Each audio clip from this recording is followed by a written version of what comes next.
Selamat siang. Perkenalkan saya Dr. Ponti Somaya Parami, spesialis anestesi, Magister Administrasi Rumah Sakit, Fellowship Critical Care dari program studi anestesiologi dan terapi intensif Fakultas Kedokteran Universitas Udayana.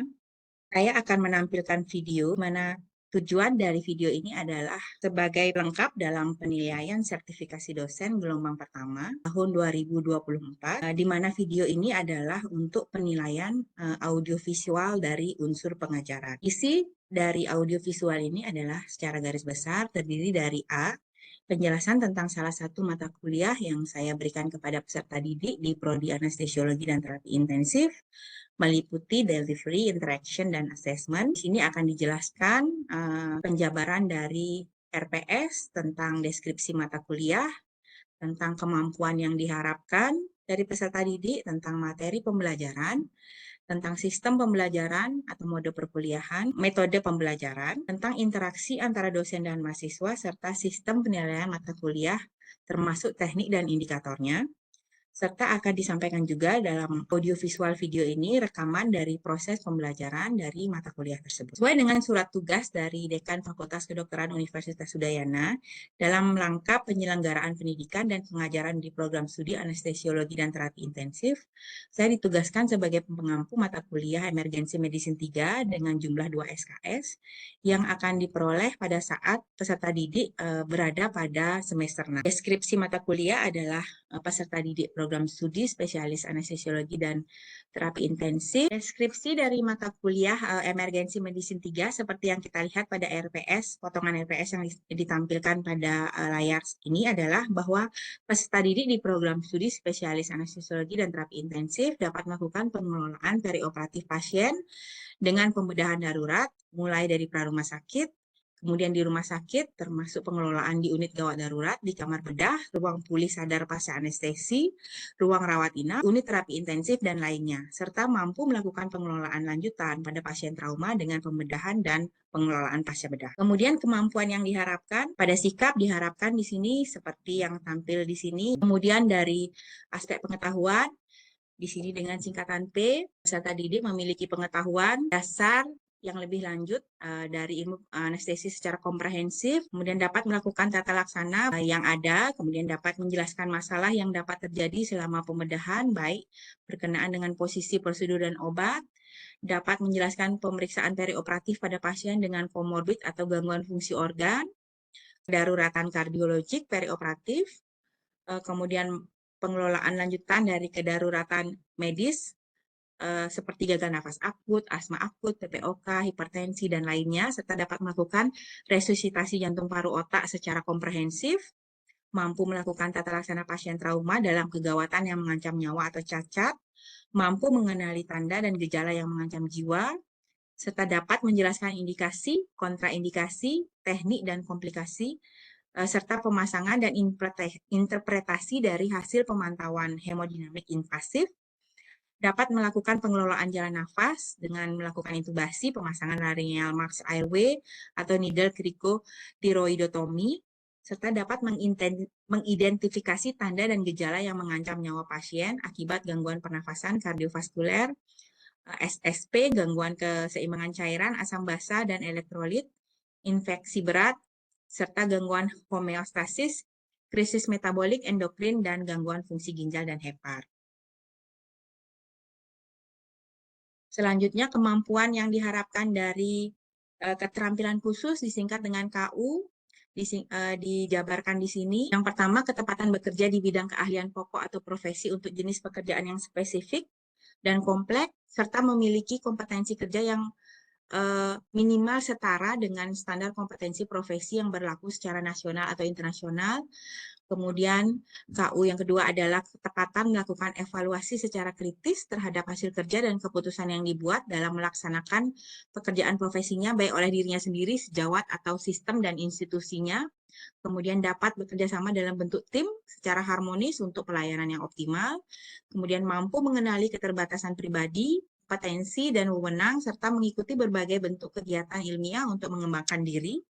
Mampu mendidik dan melatih tenaga kesehatan yang lain untuk melakukan bantuan hidup dasar dengan bertanggung jawab sesuai dengan SOP yang didasarkan atas SOP yang memang sudah berlaku nasional atau internasional. Kemudian bekerja sama yang baik dengan penderita, keluarga dari penderita, staf pendidik dan kolega, paramedis dan non-paramedis.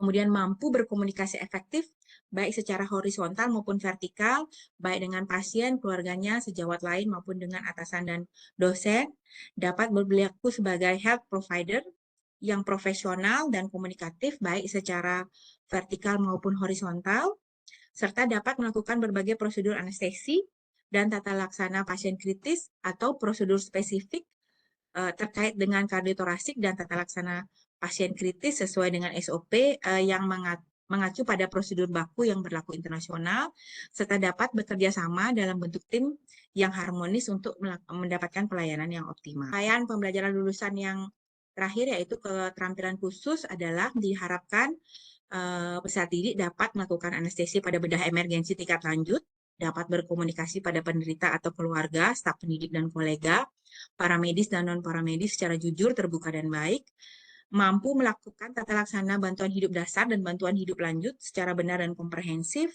mampu melakukan manajemen bencana secara komprehensif dan menyeluruh, dapat melakukan pengelolaan nyeri secara lengkap, termasuk manajemen komplikasinya, serta dapat berperilaku profesional dalam interaksi interprofesi dan interdisiplin sesuai dengan guideline internasional atau American Society of Anesthesiologists.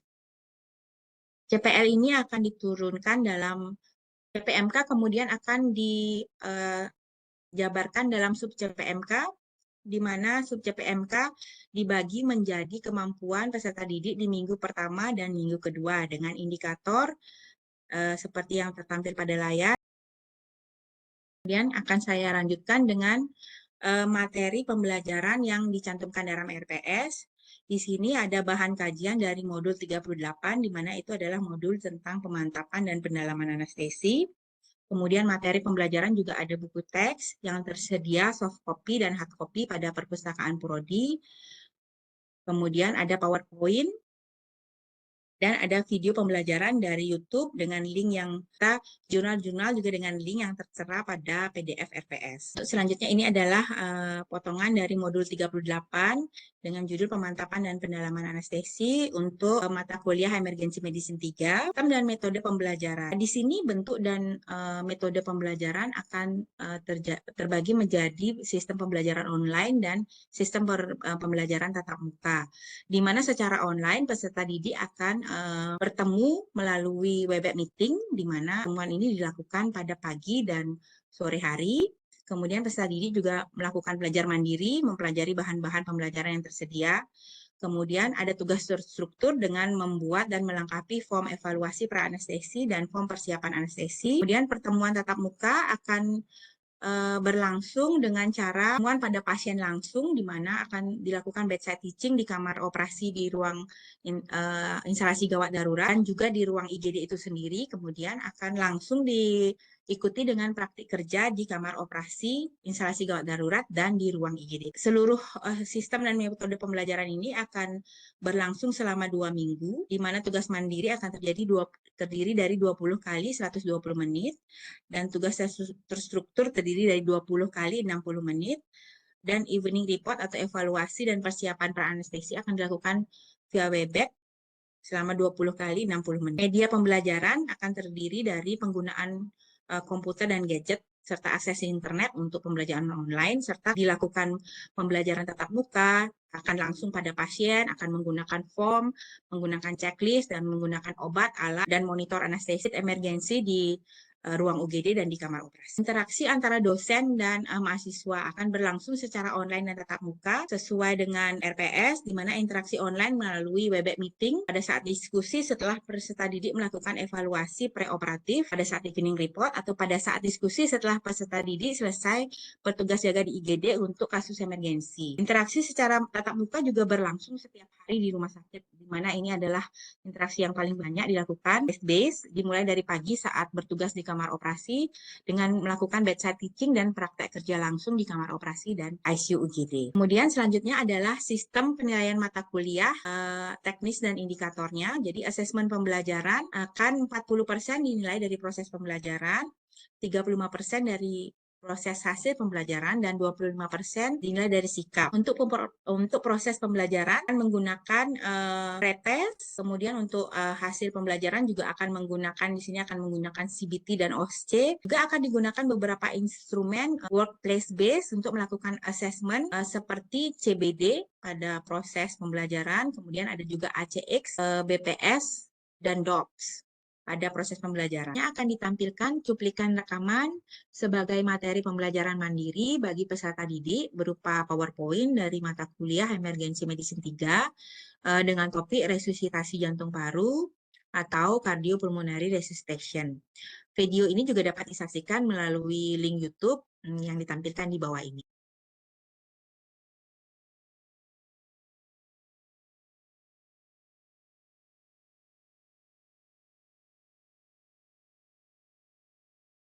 Jadi kompresi yang berkualitas tinggi diawali dengan posisi tangan yang benar. Jadi kita meletakkan tangan itu di mana ya? Jadi dua tangan itu diletakkan pada bagian tengah setengah bawah dari tulang dada atau breastbone ya. Jadi setelah itu tangan diletakkan di posisi yang tepat. Jadi posisi siku harus lurus ya, tangannya tegak lurus dengan tulang dada dari korban. Kemudian pada saat kita melakukan kompresi ya, setelah selesai setiap kali kompresi kita harus yakinkan dada itu recoil-nya itu dengan sempurna. Jadi dada itu balik ke posisi semula ya. Jadi kembangnya itu setelah ditekan, kembangnya itu akan balik lagi ke posisi yang seperti sebelumnya. Berikutnya adalah cuplikan video pembelajaran untuk prosedural skill pemasangan sentral vena kateter yang selengkapnya dapat ditonton pada YouTube Bali Anesthesia.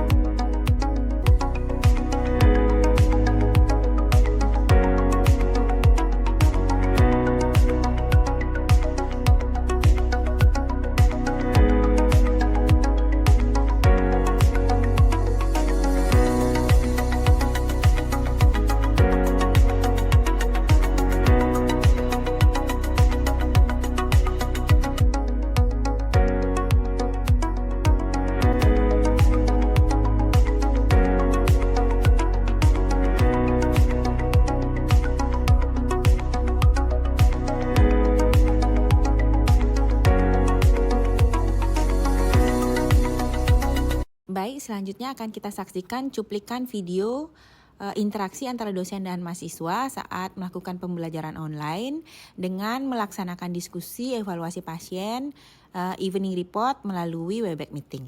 Mohon izin dokter melaporkan untuk besok rencana acara di OKIBS ada sekitar 43 hingga saat ini. Ingin melaporkan pasien di OK7 besok IBS Senin 19 Februari 2024 dengan laki-laki 84 tahun dengan DPJP anestesi Dr.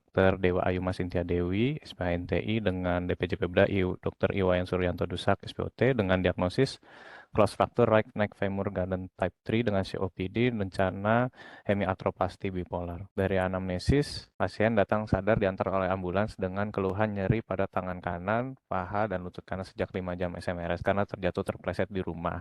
Lalu dari status anamnesis, pemeriksaan fisik dan pemeriksaan penunjang, kami simpulkan dari pemeriksaan status fisik pasien ASA 3 dengan pemeriksaan aktual SSP dengan oktogenerian dengan mimik kognitif berkurang saat ini dengan mensia terapi haloperidol 0,5 mg tiap 12 jam dan lorazepam 0,5 mg tiap 24 jam.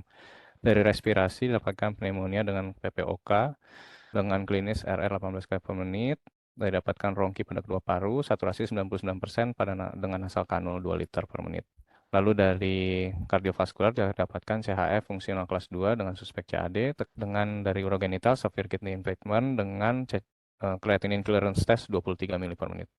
Dari pemeriksaan potensial didapatkan adanya perdarahan, hipo atau hipertensi perioperatif, desaturasi, aritmia, POCD, bone cement implantation syndrome, emboli paru, cardiac arrest dengan gangguan ekskresi obat.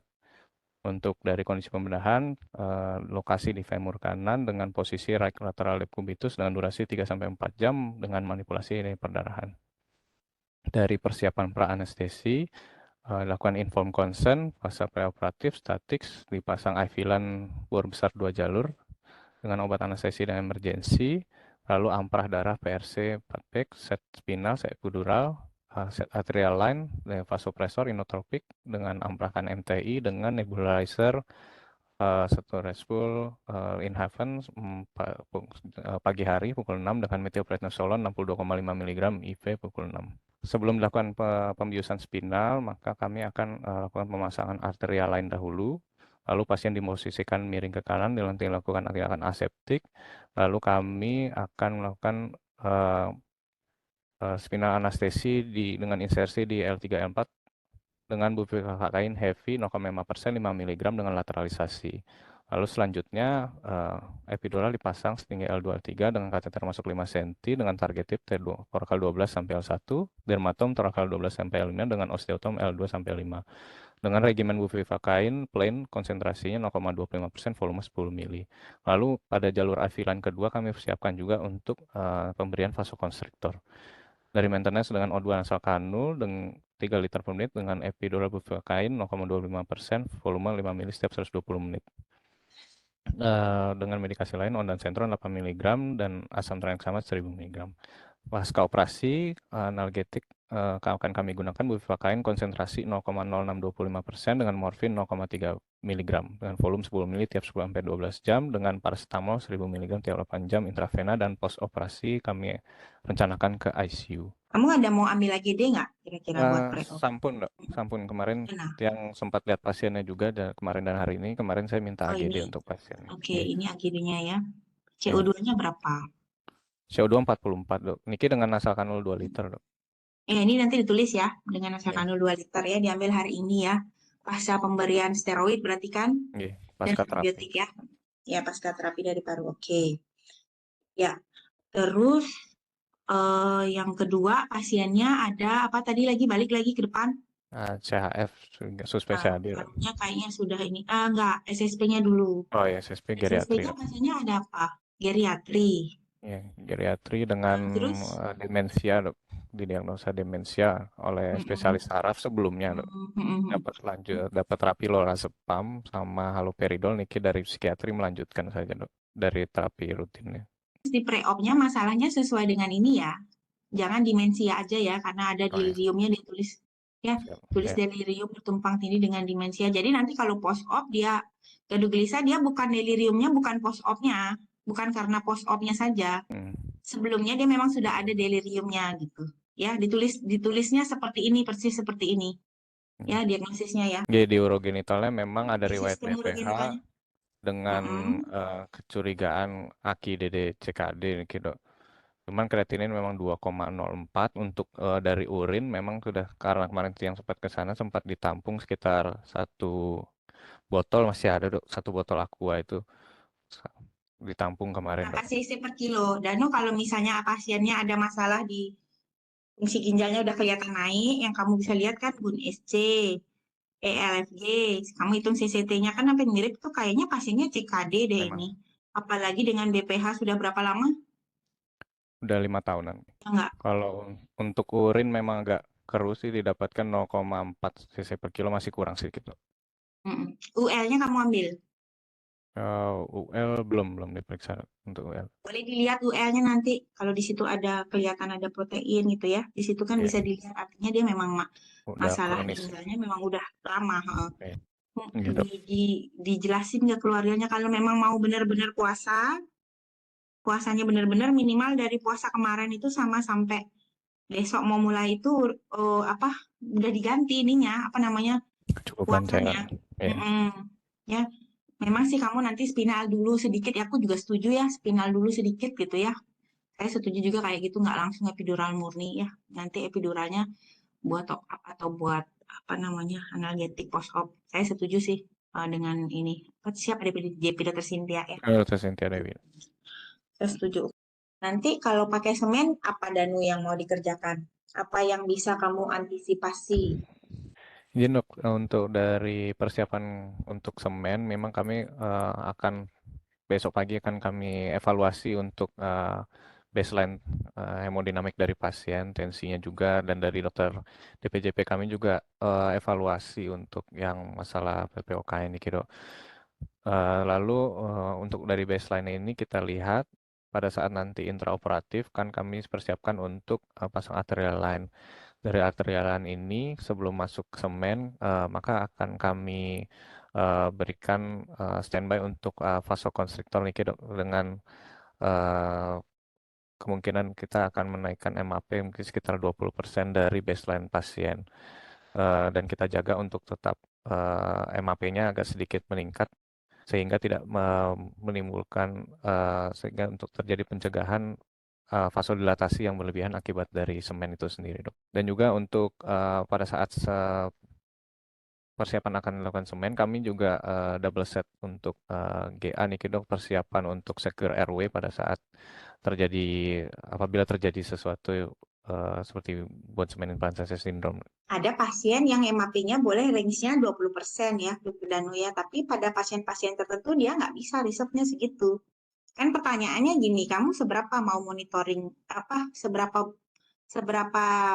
banyak boleh turun atau naik tensinya sama seberapa lama, kan itu pertanyaannya kan, kalau kita kerjain pasien selalu seperti itu kan.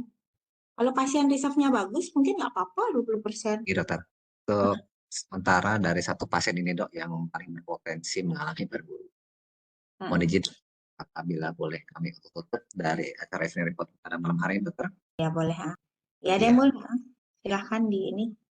Matur suksuna dokter untuk waktu dan juga bimbingan kami semua. Mohon izin kami tutup pada acara Evening Report pada malam hari. Sebelumnya kita akan berdoa untuk kelancaran dan juga kita untuk esok hari, kesehatan para konsulen maupun residen dan juga para koas yang hadir ya.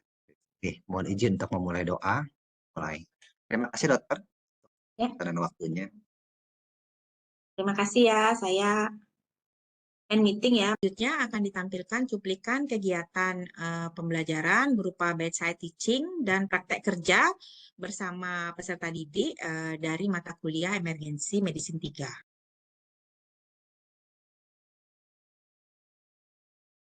Pelaksanaan kegiatan pembelajaran berupa bedside teaching dan bimbingan prosedural skill atau BPS.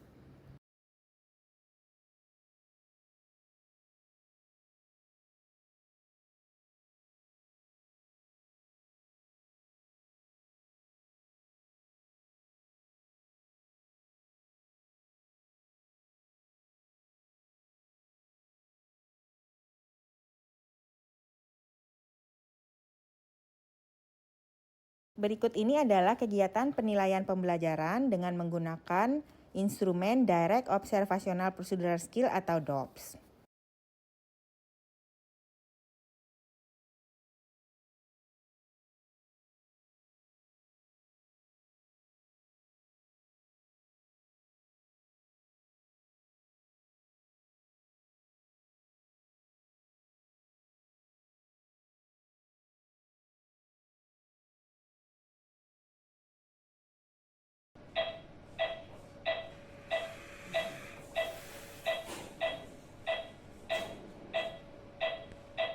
Dulu di sini dia dengan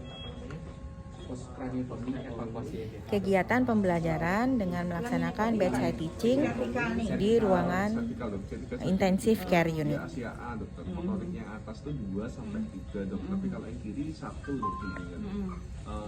Sempat dioperasi tanggal 28, dirawat di sini selama 1 minggu, terus pindah ke IW. Dari IW pindah ke ruangan dok yang Soka. Jadi yang Soka balik lagi ke IW lagi dok. Belum pulang berarti nih? Belum pulang, dari tanggal 20. Pulangnya waktu dari OKIGD itu. OKIGD, hasil IGD, ruangan. Berarti ini masuk semalam ya? Semalam. Dari Kamboja. Kamboja. 4-5 harian di Venti di Kamboja. Sudah pakai Venti di sana 5 hari. Iya. Terus? Cuplikan video interaksi antara dosen dan mahasiswa saat pelaksanaan asesmen di tempat kerja dengan menggunakan instrumen ACX atau Anesthesia Clinical Examination. Fase 3 kan? Fase 3 dengan permasalahan di kardiovaskular dengan hipertensi tidak terkontrol, dokter. Jadi dilakukan GAOTT, no-kinking dengan posisinya perun. Ini ACX ya, Ya, berarti ACX. ACX untuk fase ortopedi 2 Dosis ya. ortopedi 2, RS 215. Iya, iya, oke.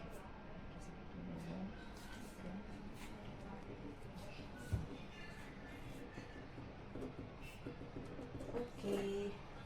Sekian tayangan audiovisual atau video tentang PDD UKT PT dari penilaian unsur pengajaran saya.